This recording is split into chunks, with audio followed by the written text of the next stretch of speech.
کەسوکاری چوار شەهیدەکەی خۆپشاندانی 2 ئەیلوولن. شوێن بەردەم دادگای کەرکووکە.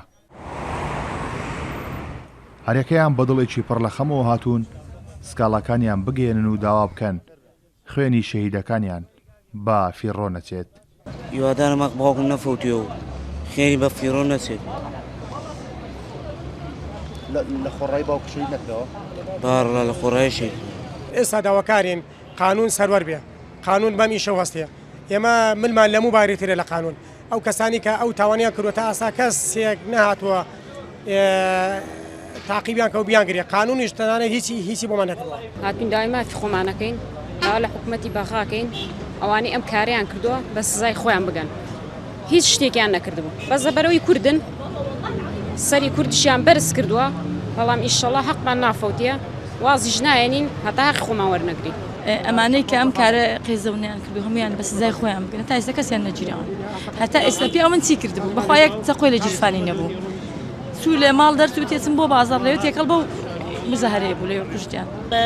سەراحەتەن داوای مافی پیاوەکەی خۆمەکەم لەبەرەوە تاکو ئێستا کەس نەگرتراوە لەسەر ئەم تشتا و شکاتم لە حکوومەت هەیە، شکاتم لە قیادەت عملیات هەیە کە ئەو ڕێگایان گرتووە. پیاوی من بەنزین فرۆش بوو هەتا سەعات 12 شەو یەکی شەو لەسەر ئەو جادەیە بەنزینی ئەفرۆش هەتاکو ئێستا کەس نەهات یەخی بگرێ.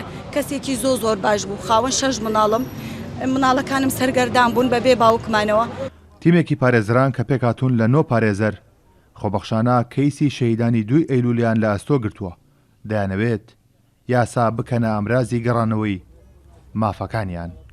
بەپێی مادەی 405 لە قانونی عقوباتی عێراق دۆسییان بۆ کراوەتەوە. فاعیلەکان مەجهولن. مەجهولیەتەکان چۆنە هەتا ئیسا پاڵپشت نەکراوە بە هیچ ئەو دەلیلانەی کەوا لە ڕێی تۆڕە کۆمەڵایەتەکانەوە بڵاو کرایەوە یان لە ڕێی مۆبایلی خەڵکەوە گیراوە. تەنها ئەوەندەیە کە یاساکان داواکان تۆمار کراون بۆ پێی ئەو یاسایانە دۆسیە کراوەتەوە، بەڵام تا ئیسا تاوانبارێکی سەرەکی دیار نییە ڕاستەوخۆ کە ئەمر قەبزی بۆ دەرچێت یانەوە تا ئیجراعاتی بەرامبەر بکرێت. لە بەرواری 2 ئەیلوولی 2023 دوای داخستنی ڕێگای کەرکووک هەولێر بۆ ماوەی 5 ڕۆژ ژمارەیەک لە گەنجانی کەرکووک خۆپشاندانێکیان دژی داخستنی ڕێگاکە ئەنجامدا، بەڵام بە فیشەک وەڵام درانەوە و لە ئەنجامدا 4 گەنجی کەرکووک شەهید کران. تا ئێستا هیچ کەسێک لەسەر تەقەکردن لە خۆپشاندەران دەستگیر نەکراوە. کارۆن محەممەد کورد، ساد نیوس، کەرکووک.